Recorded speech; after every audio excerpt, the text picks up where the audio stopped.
Hello, everyone, and welcome to Quadrant for Politics. This is episode 6.5, where we are responding to comments from episode 6 about the title of the episode was about mass shootings, but it seemed like a lot of it was about gun control. So we got some comments here that were pretty good, and we want to read them on air, give credit to the people who wrote in, and have a little bit of discussion about it. We're going to try to keep this episode relatively short, hopefully no more than 45 minutes, but we are not very good at sticking to our time frames. You're not.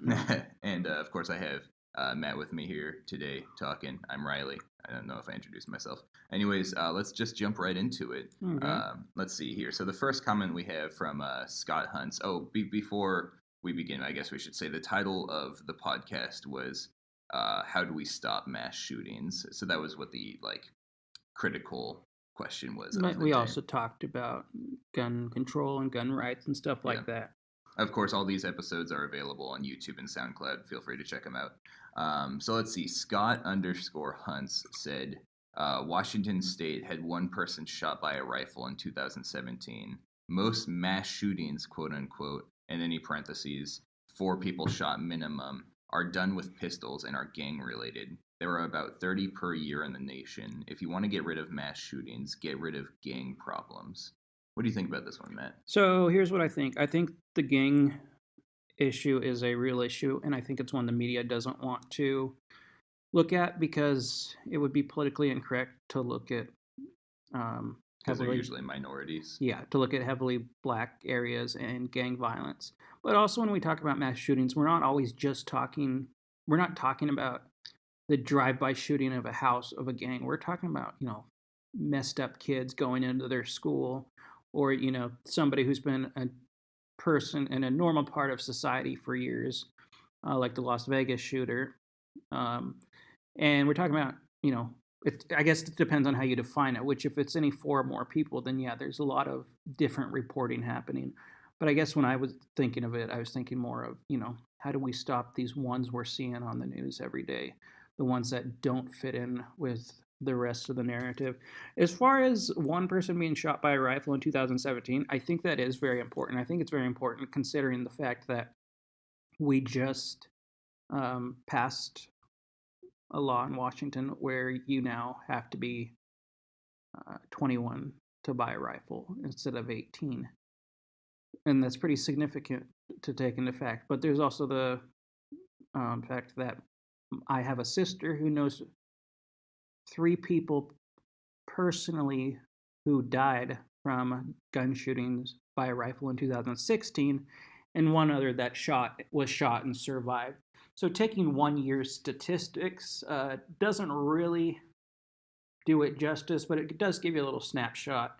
Also, we don't 100% know if this guy has correct information, but we're just going on his word.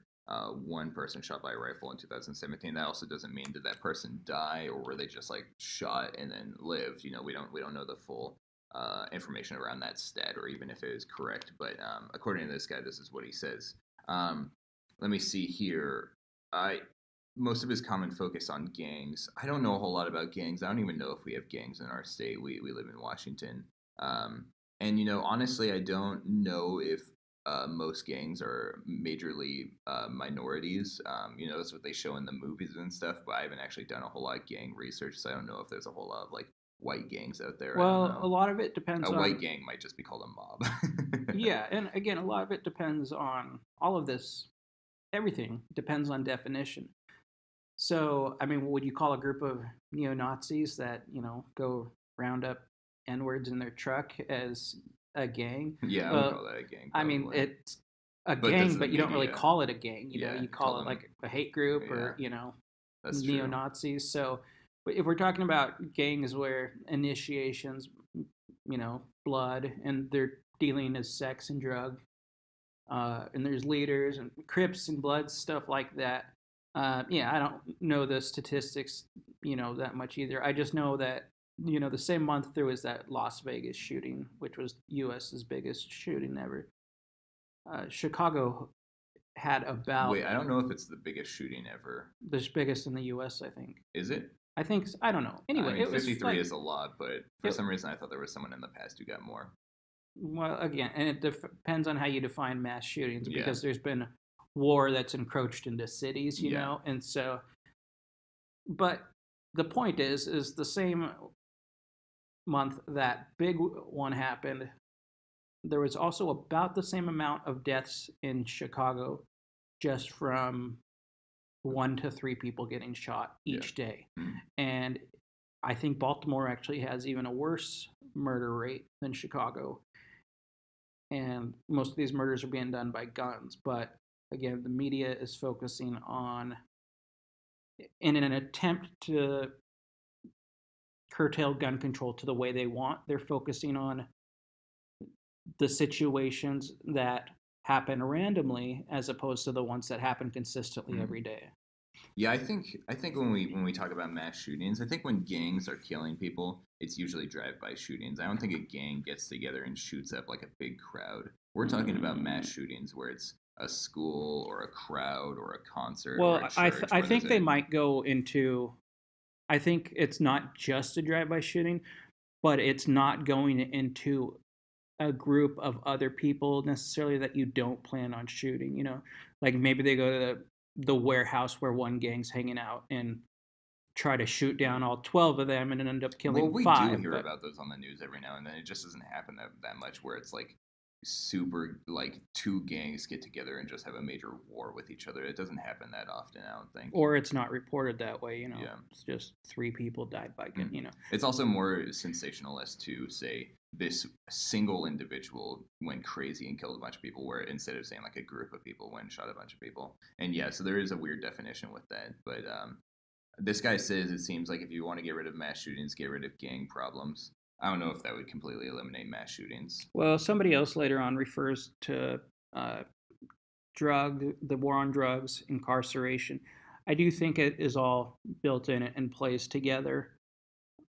But I guess back to my original thought, if we're talking about just the ones with just people who seemed normal and then clicked, Yeah. or we're talking about minor, young men who were kind of weird at school and then all of a sudden, Secluded. yeah, those, I guess, again, it depends on how you define mass shooting. All right, so this next comment is from Dunes, with zeros as O's. He says, "Stop reporting them on the news. Stop making podcasts about them. Stop commenting on posts about them." Okay, we're not going to stop making podcasts about them because that's what we do. Well, this is something that I want to talk about. People, this is a really popular idea with.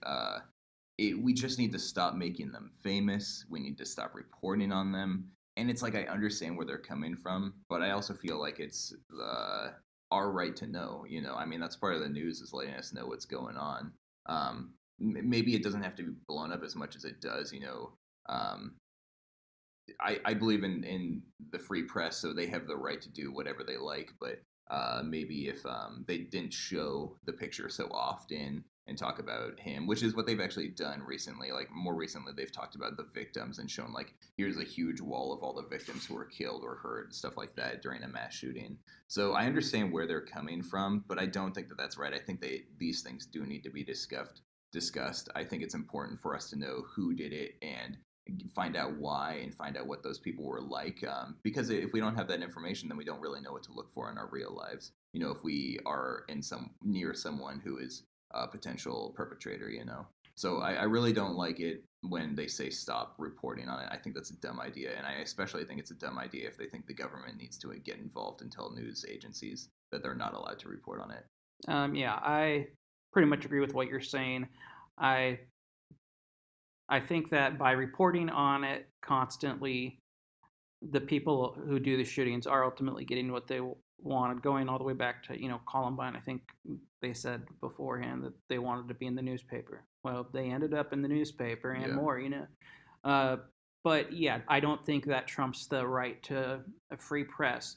But instead of everybody on the left getting signs about, take away everyone's guns, maybe they go stand outside Fox and CNN and MSNBC and instead say, quit showing the shooter, Yeah. It's about directing your passion in the right area. And if you're directing it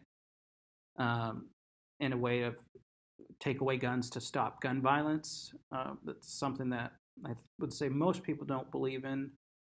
and at least not to that extreme of view. You putting your money where your mouth is, and be careful about what you decide you want to put your passion into, because you can, if one news station decides, okay, we're going to focus on the victims, and the other ones we're going to focus on the criminal, and everybody decides to watch the station with the victims, that shows the press what to do. But I agree with you that we shouldn't be, we do have a right to that information if we want, and especially if it's available. Nobody should be withholding it. So, I mean, and I also think that making these people famous is I understand how people think that can be a driving point, but I think if someone is willing to do this to get famous, they're potentially willing to do it anyways, regardless.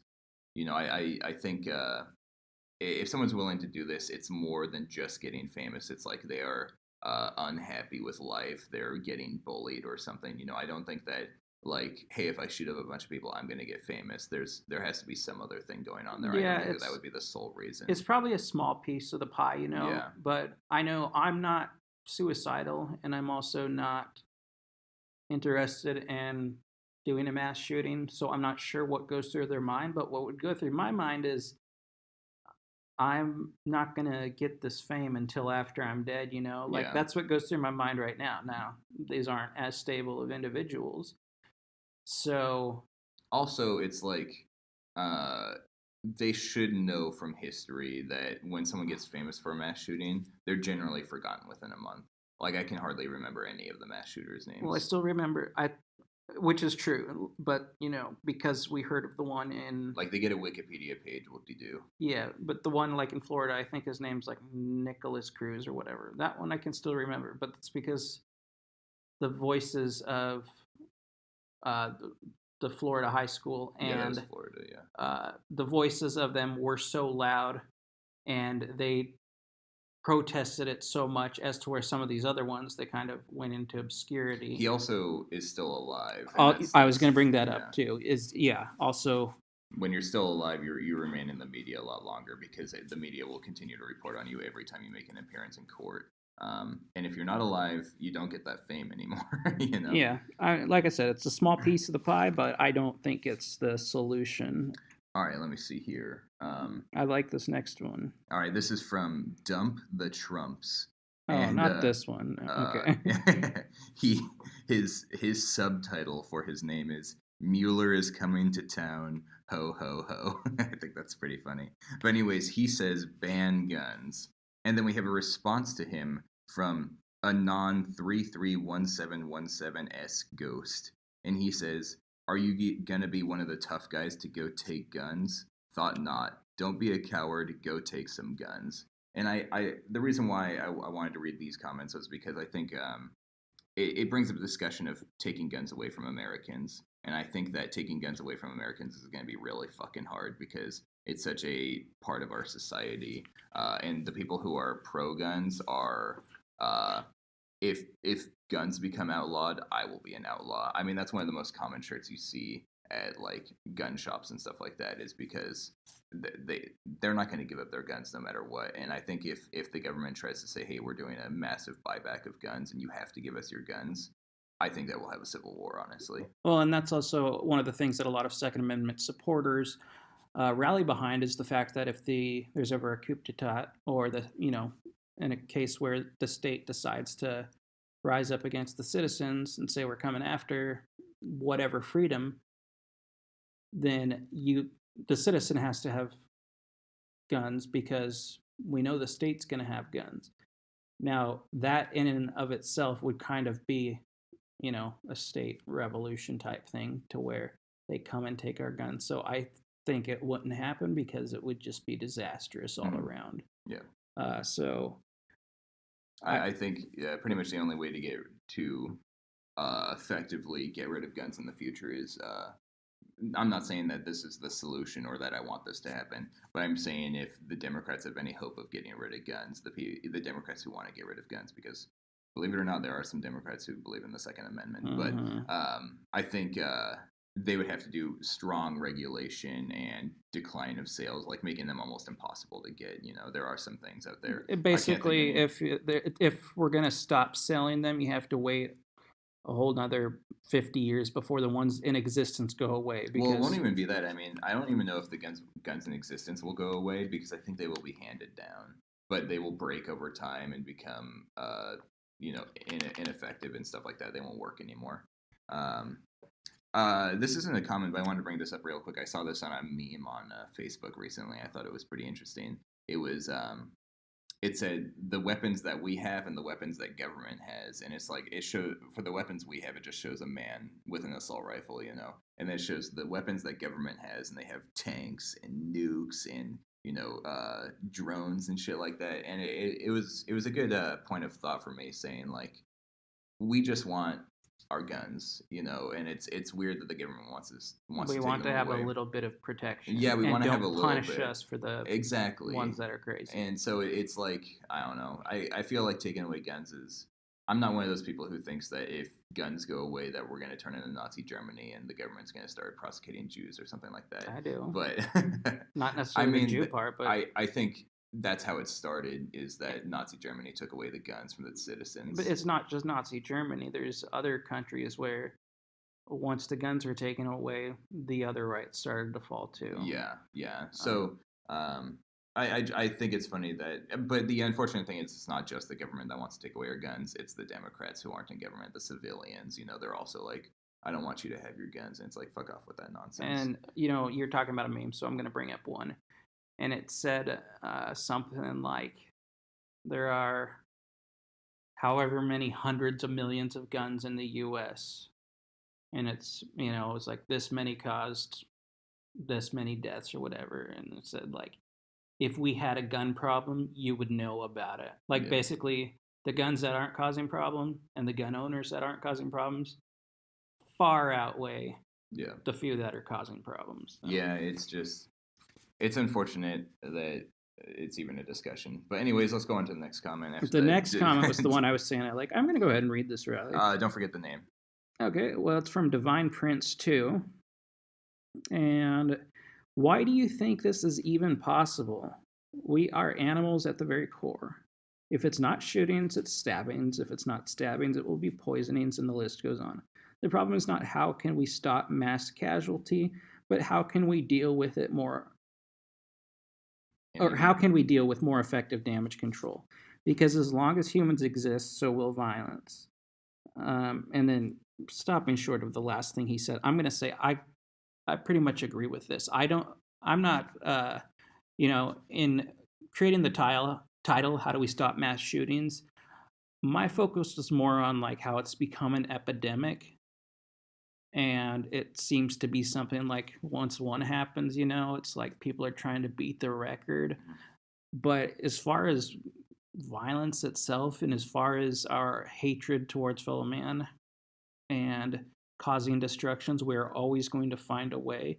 And I don't think there is a solution. And I think if you went back and listened to episode 6, for one, my voice was going really hoarse. I was really tired, but I was also just kind of at a point to where, like, for a few minutes in the podcast, I was saying, like, I just don't know what we're going to do. And it's because, like, this is kind of the point, is there is no real answer to what are we going to do. Yeah. Anybody on either side who thinks there's a way to stop gun violence, whether it's, mass or individual, I think, you have to ultimately look at damage control rather than how to get rid of it. So yeah, I agree with this guy has to say is like the people who want to ban guns won't listen to this because they're just like, we're going to stop all these things. And in Europe, they've considered banning knives before. I don't know if it actually went through, but I know in the UK, they were like, we got to stop selling personal knives.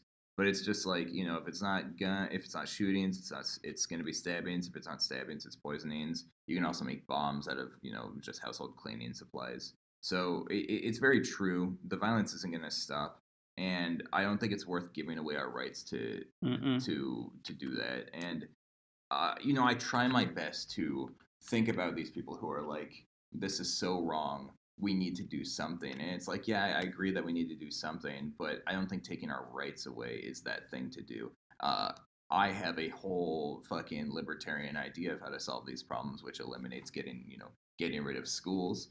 But that's an extremist idea that no one will listen to. So, it's like they only have one solution, that's banning guns. They're not willing to listen to anything else that's maybe a little bit outside of the box, So this person goes on to say, just the last sentence, however, if you want a personal opinion, I think that we should start with mental health. I don't really have anything additional to add other than... That one's a hard one because it's something that the Republicans push a lot, and I think the problem with it is that you can't say we need to do something about mental health and then not provide mental health to your citizens, And I'm a libertarian. I obviously don't believe in big government. I don't believe in free healthcare. I think that we should live in a capitalist society. So when you say we should start with mental health, it's like, yeah, obviously mental health is an issue in this country, but how are we going to do a widespread fix of that? When you say mental health, the Democrats immediately think, yeah, the government should be paying for our mental health. And then you get into this conversation about healthcare, and that's not where we want to go. Yes, mental health is an issue, but you can't just say, I think we should start with mental health and not give us a solution about what we need to do. Because if you say that, the Democrats, the opposite side, is immediately going to say bigger government, and that's bad. Big government is bad. Okay. So I have a conversation here, but we're going to skip that for just the moment. We'll come back to it. I want to talk about this long comment that we got. This guy's name is Alpha Tango Foxtrot with no O after the R. He wrote in a really long comment. We appreciate you writing in really long comments. I write really long stuff, so true. I can appreciate it. But this is a novel with chapters, and my emails are often called novels, so I understand. So we can't read this whole thing, unfortunately. We did read the whole thing ourselves, but we can't read it all on the air. So I have a few points that I underlined that I want to go over that he mentioned. Do you have specific things that you want to go over, or do you just want to talk about the things I was letting you lead this one. Okay, cool. So the first thing he says is stop making mass shooters famous. We've kind of discussed that already. Yeah, we talked about it. Done.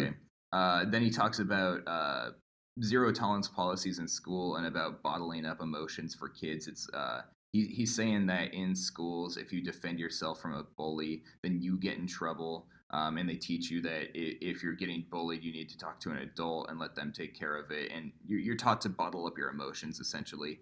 And that makes it so you kind of just get angrier and angrier. And it boils over to shooting up your classmates, And I agree with that. I think that you should be able to defend yourself from bullies. I wish that the teachers would do more of a figure it out among yourselves kind of thing, or be willing to step in when they need to, because a lot of times the teachers can't even do anything either. If they know that someone's getting bullied, they can't go up to the bully. And it's I know that we're not believe the victim kind of thing here, because as we discussed with the Kavanaugh accusations, we don't care. We don't necessarily always believe the victims, but when it comes to a bullying situation, it needs at least. Well, we believe the victims. We just don't automatically believe because you have an accusation that you are a victim. Exactly. Yeah. Right. But if we're talking about bullies in school, we know that the victims exist, and we know that there's situations where a kid's being repeatedly bullied and decides to, let's say, fight back because he's finally gone over the edge.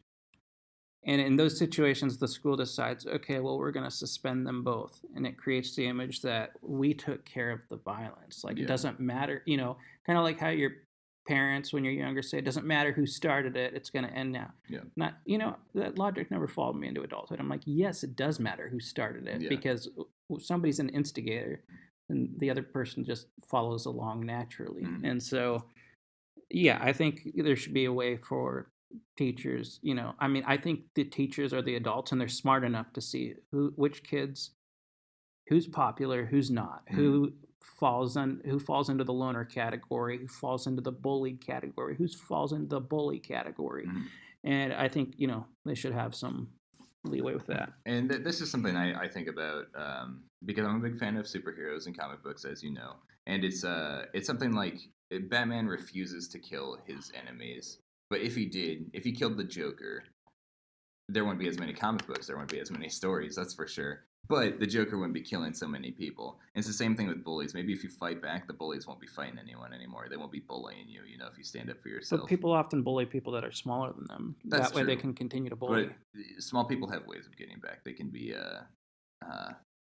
let's go with, stereotypes. Say the bully's a big, buff kid, and the one he's bullying is an intelligent guy. So the intelligent weakling leaks the big bully's nudes on the internet or something like that. There can be a way of getting back. Or more realistically, he goes and gets a gun and shoots the bully, and that's what we're talking about today. So, all right, let me see here. My response to this would just be to get rid of schools. I think that schooling is terrible. Okay. I think that there needs to be a better option for education. But you got to be, we talk about the opposition and stuff. I have a you got to talk about within reason. I have a whole solution that's reasonable, but no one's willing to hear Getting it. rid of schools, I don't think is the reason. How is that?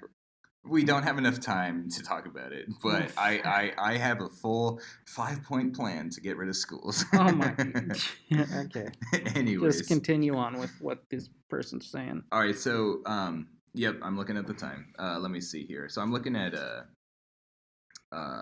the next part of his comment is he says, end the war on drugs and mass incarceration. However, that's not the main topic here. He's mostly talking about how the war on drugs disproportionately affects males and how kids grow, like males as in fathers, and how kids growing up need a male role model. So first of all, I completely agree with ending the war on drugs. However, I don't agree that kids need a male role model. I don't mean to sound like a fucking progressive liberal, but I think you can have a family with 2 dads, with 2 moms, with 2 non-binary parents, or a single mom or a single dad. I was raised by a single mom, and he goes on to say how he doesn't think that a mom can do as well as a father because his mom would have validated his feelings if he was having an issue and came to her, whereas his dad taught him how to work through it. My mom was not like that at all. She didn't give a fuck about me like validating my feelings. She would teach me how to work through it. So I think it depends on who your parents are. I think he says some real things in here that if we're using generalizations, yeah, usually the dad will want to get you past it and the mom will want to coddle you, and he talks about how he used to chop wood with his dad and his dad would try to kind of get energy out of him and then say, if it's still bothering you afterwards, or after you take a run, after we chop wood, let's talk about it again. Maybe there is a valid reason for why you're feeling, as to where the mom might automatically validate it. I don't disagree with his gender role generalizations there. Of course, they're not always 100%. And I do think men and women have different roles in society. As far as can, 2 men or 2 women raise a child that turns out fine, sure. But I do think the ideal situation is a mother and a father because they both have their, purpose and function. But especially men having a male role model, that's important. But I don't know that. I mean, he sets up this very specific situation, and it's like, well, yeah, but if your dad's like a drunk who comes home and beats you, Yeah, there's definitely pros and cons. I hate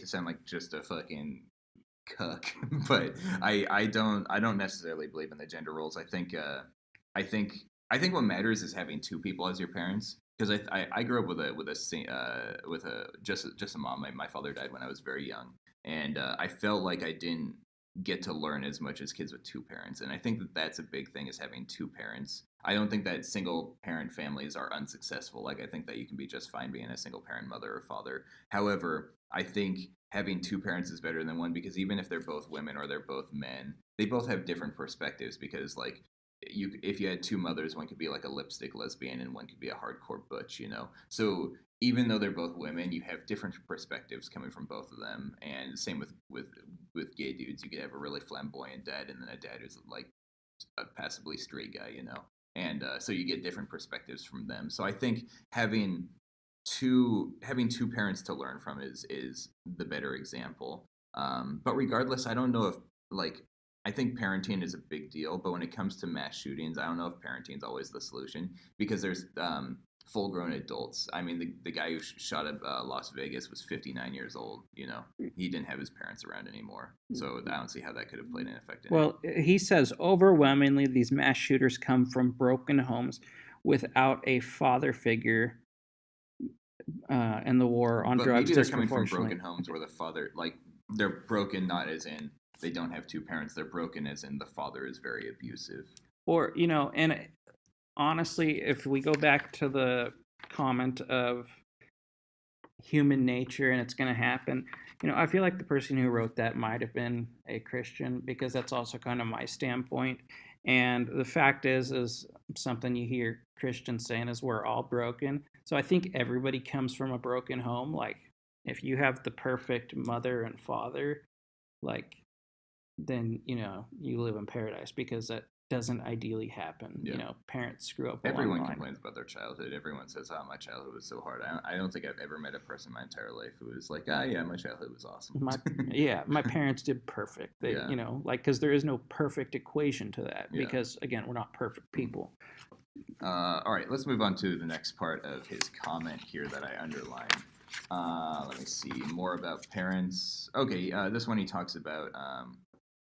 The drugs that we're putting kids on. And again, I guess this applies just to pretty much school shootings, because shootings that happen outside of school are usually done by older people who get to choose what drugs they're on, I do agree that parents are putting kids on too many drugs. I don't know if that's necessarily what's causing mass shootings, because the drugs that they usually put kids on are drugs that calm them down. And so I don't think kids that are calmed down are the ones who are going to go perpetrate a mass shooting. I feel like it's the ones who have more energy. Well, but if they're okay, so the thing with, he mentions Ritalin and Adderall. Mm-hmm. I personally take Adderall myself, and again, I usually don't share my personal life on the podcast, but I'll just say I take Adderall, and I take it because I'm a lethargic, sedentary person. It gives me energy.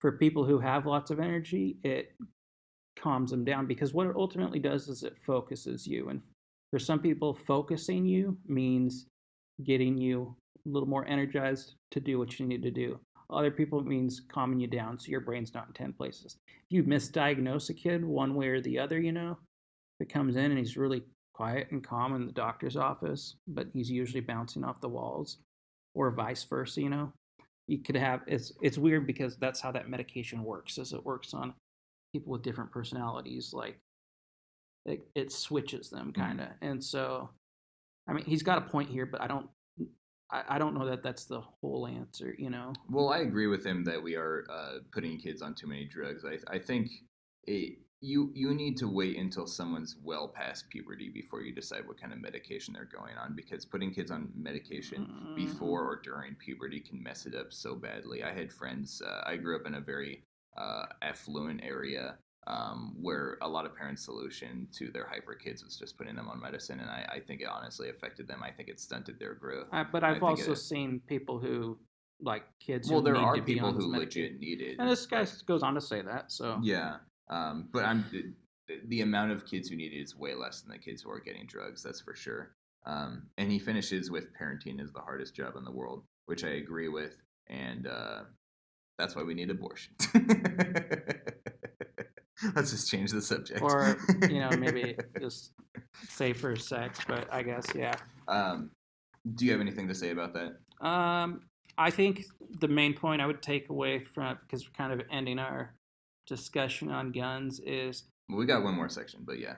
Oh, yeah. Well, I guess my main takeaway in general is just that, yeah, I don't agree there's one easy way to stop them, and I think it's kind of human nature that we're going to cause destruction, and destruction's always going to be in our path, Like, guns weren't the primary problem in the Holocaust, they were there. Yeah. That's not what ended up causing such big damage over a long period of time. It's destruction being in our nature, and we're always going to find a way to cause destruction. And so I just, I don't think our energy is being put on the right thing, As far as his last thing about parenting, I do agree that parenting has a factor to play, and I think that being a good parent can prevent your kids from being a mass shooter. However, I don't think that that's the only answer. I don't think that's the solution. I don't think the parents should be blamed for kids who commit a mass shooting. When you see a kid commit a mass shooting, the parents are interviewed and everyone looks at them like, "What did you do to your kid to make him do this?" I don't think that's Well, except necessarily when always. like teenagers easily able to access the parents' guns, like Yeah, not super like we talked in the last one about how in Washington State they just decided you have to lock it up now. lock it up. But I You feel can like, still give your kids the password. well, I mean, I don't know. Maybe have the password set for like nighttime hours. Make sure your gun's there in the morning. I'm saying, Sounds like an expensive lock. there's a middle ground for things, and if your teenager can get a hold of enough guns to take down, 30 classmates, we got a problem here. And obviously, if you're beating your kids, they have a higher chance of committing violence, and you should get in trouble for beating your kids. However, I don't think that the parents are the answer to kid. I believe in personal responsibility and individual rights and stuff like that. If you commit a mass shooting, there's no one to blame but yourself. But anyways, let's move on to our last segment of this episode.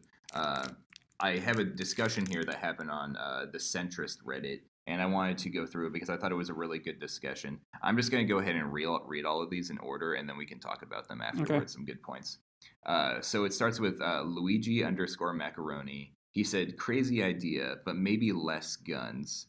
And then the Plague ZZZ replied, I didn't put the exact quotes down on these. I kind of just summed them up because it was a really long. You paraphrased. I paraphrased. Thank you. Yeah, it was really long. So he replied to the idea of less guns. He said, "Millions of firearms are already in circulation," pretty much saying, it's too big of an issue to take care of. And I think we've pretty much discussed, the ones that are already in. So let me see here. Then someone replied, his name is COPCO2. He said, "If we limit their sale, they will decline over time." And he said, "There's no answer, and this problem is too big to address," meaning like you can't just say this problem is too big to address because you'll never find a solution. It will just continue to happen. And then someone named Uncle_Bill said, "The alcohol and drug ban didn't work, and it created violence. And also that gun laws affect people of color unfairly." And then COPCO2 replied, "Maybe we should have licenses for guns and licenses for different gun types, kind of like a tiered licensing system." And then he said that we should also track guns better. Wreck Devil replied saying, "Guns are easy to make, and the black market will also grow. And when the black market grows, so do cartels and the mob." And then COPCO2 replied, "Just because someone can make child porn in their garage doesn't mean it should be illegal." So saying, just because you can make guns in your garage doesn't mean it should be legal, because then essentially you're saying that child porn should be legal too. And then Wreck Devil replied, "We need better education about guns because banning them is like teaching only abstinence in schools as far as sex education goes." And then COPCO2 replies that we need regulation because guns are too easy to get. Arguments can turn into bullets really quickly. And then he says that drug addicts are the ones who keep black markets alive, and that no one's addicted to guns. So no one needs guns as much as they need drugs. I mean, I'm sure there's people who are addicted to guns, but way fewer than people who are addicted to drugs. I mean, essentially, you can be addicted to anything. People addicted to guns would be addicted to what the guns can do. Guns are not an addictive substance. They'd be addicted to the devastation they can cause. Yeah, not the guns or themselves. Just collecting them. Exactly. Yeah. Then Wreck Devil replies, "Guns are part of this country's DNA. It's the individual rights and our abilities to protect our rights." And then Uncle_Bill replies, "Having a tiered licensing system for guns could mean the same for our other rights." Anything in that stands out to you? Yeah, the licensing thing. I think I conceded last in episode 6 that some gun control has got to be reasonable. The NRA, for example, will not concede anything even when Trump suggested, maybe a ban on bump stocks, which wouldn't do anything. I think I just saw the headline, so I apologize for not having my facts correct, but I think Trump just did a ban on bump stocks, and the NRA didn't say anything about it. Well, I know when he first brought it up, they did, and the NRA won't support any type of anytime anything's brought up, they tend to be against it, which, maybe you have to have that voice that's always against it. I don't know. But licenses, like, okay, a license to carry a gun. We know who has guns. Sure, a tiered licensing, that's, getting more and more into bigger government. And there's so many different types of guns. And are we going to be talking about how many rounds they can carry? Like, I think the tiered gun thing is a really stupid idea. A license for guns and registration for the guns, sure. There's the argument that you have those for cars. Why not for guns? Mhm. That's fine. But My response to that is a license. The definition of a license is the government taking your rights away from you and selling them back. And so I'm 100% against that. However, I would not be surprised if we have licenses for guns very shortly in our lifetimes, for sure. That seems like it seems like it's gonna happen, kind of thing, especially if the liberals take over the government. but as I'm strongly I'm as he's saying predicting. the harm in that, even though it's a right being taken away. It wouldn't bother me because I'm not necessarily a gun enthusiast, but I'm highly against licenses. Its taxation is theft, and I will vote against it, but it will probably go through. And Well, as I far as guess I don't think licenses have to be that way. Just because they are that way doesn't mean they have to be that way. as far as licenses for guns go, I just imagine it being the exact same way as cars. So you gotta get a license. You gotta take a written test. You gotta take a practice test where you go shoot at a range in front of someone to get your license. Then you gotta renew your license every 4 years. Then you gotta pay tabs on your guns. Then you gotta pay the tax on the ammo. And it's going to be a whole bunch of bullshit. Oh And there's yeah, going to and be it's like gonna. an emissions equivalent on guns, like, oh, your gun is a black powder gun, you can't have that anymore because it's too dangerous. So I am highly against that. I am violently against that, but I think it's going to Violently. happen. Yeah, everything about that sounds terrible, Well, but I think it's going to happen. most states, I was just looking the other day, most states have certain laws regarding elderly drivers. Now, some of the more conservative states don't have anything. They say just like everybody else, every 4 years or every 5 years.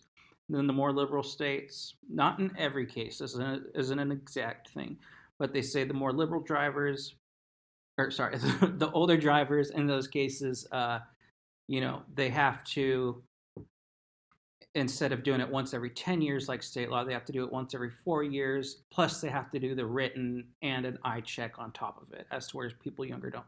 And then I looked at California. California has like this long list of requirements. And also, you have to get a doctor's note after you're 70 to continue driving. Wow. And so I think it would continue to be like that, as you would see blue states, especially California, have all these more regulations as basically a way to stop the guns. And then the redder states would have whatever the minimum requirement is, but that's what regulation does. Ultimately, though, if a gun license saves, we're talking lots of lives because it's keeping them out of the wrong people's hands, and people are not being denied their Second Amendment rights. They're just being said in order to have one. We want to make sure you haven't had 20 DUIs or beating up your girlfriend, like that. To me, that's, balancing out loss of rights versus, harm to society. And the reason why it's going to pass is because you're a Republican who's okay with it. Well, there's oftentimes I will vote, or I will sign one of the petitions to have something put on the ballot, and then I will go and I will vote against it because I'm okay having ideas out there. Now, if licenses eventually get around for guns and my vote supported it, you can blame me, but you can't blame me because all of a sudden the government takes it one step farther, which I understand they do. Does. Yes. So, but what else did you want to talk about? In this line of questioning, I think a lot of it we already talked about, so I don't have anything. Okay, I want to talk about the black market situation. Yeah, that one. I agree that getting rid of guns, making them harder to get, is going to create a black market. And this guy who says people aren't addicted to guns, you're right, but that doesn't mean that people still don't want guns, especially violent people. In this case, maybe mass shootings would go away, but all of a sudden it would be just the gangs and the mobs and the criminals who have guns. And I then know black that markets themselves cause more violence too. So yeah, so I understand. I know that's such a cliche a Republican thing to say that if you take away our guns, only the criminals will have guns. But in this case, it's like absolutely true, and like I finally understand the sentiment behind that message of the black market will exist, and then the people who want the guns, who are okay with breaking the law, like the cartels, the mob, and the gangs, will be the ones who grow the black market and who will use the black market. And I agree with the person who compared the drug and alcohol ban, how it didn't work and it created violence. I mean, we're still seeing the cartels on the Mexican-U.S. border are all because of drugs. Like, if we just legalized drugs, those would die instantly because you just get drugs at the store instead of having to go through illegal means of getting them. well, and we already have guns crossing the border illegally. Yeah. Like, imagine what more is going to happen when you Yeah. can't get them within the U.S. So It- anyway, let me see. Let me see if there's anything else here. Tracking guns better. I mean, it's hard to without putting like GPS on guns. With smart guns, that's an option. I am a supporter of smart guns. I think that any kind of technological innovation is good for the most part. But let me see here. Better education about guns. that's stupid. Let me tell you why that's stupid. Because people already know what guns do. They hurt and they kill. So you could teach them how to use the guns. But if you're crazy, that's already gonna. So you're worried that teaching people how to use guns safely will teach violent people how to use them, essentially. Pretty much. I don't. Well, I guess sure, but my point is it's not gonna stop anybody from being violent. Uh, like you can teach safe gun use, but if your goal is to create chaos, then you're not gonna follow those directions. Yeah. Plenty of people have a license, and still get mad and drive people off the side of the road. So maybe part of the education is seeing what guns do. And as you know, I like watching gore videos on the internet. I've shown you several gore videos. Watching someone die by a gun and like watching their life slowly leave their body in their final breaths is a really fucking hard thing to watch. And maybe showing that to kids is a good idea. Maybe not children, but like high school kids or something, like along with the sex education. Like, here, we're going to show you a bunch of penises with disgusting warts on them. Also, here's someone dying from getting shot by a gun. Okay, but the ones who are like jerking off to the idea of shooting their class up, maybe that'd give them incentive, Maybe it will. I think for most people, it will deter them because that is a hard thing to watch someone die. If you can watch someone die, how is it a hard thing to watch someone die when a kid will shoot down 5 of his classmates and then go on to shoot down 15 more? See, I think that once you get into that rage, you don't know what to expect, and so once it starts happening, you just kind of keep going with it. It's like, I killed one already, might as well kill more. I think it's the adrenaline of the rush, but I think if they can, if they see what death actually looks like before going into it, I think it would deter them. I think for the most part it would create a deterrent, and it might even help by if someone says, "Oh, that looked really cool," that's someone that you need to be concerned about, Like if someone's laughing in class as you're watching someone take their last breaths, that's the person that like, we should keep an eye on that one. Make sure he's not getting bullied. Yeah. So anyways, what's your final word on everything we talked about today? I guess my final word would be that I think, what was it, Dark Prince or Princess something, I think puts it the best when they say... Divine Prince 2. Okay, sure. Says that best we can do is,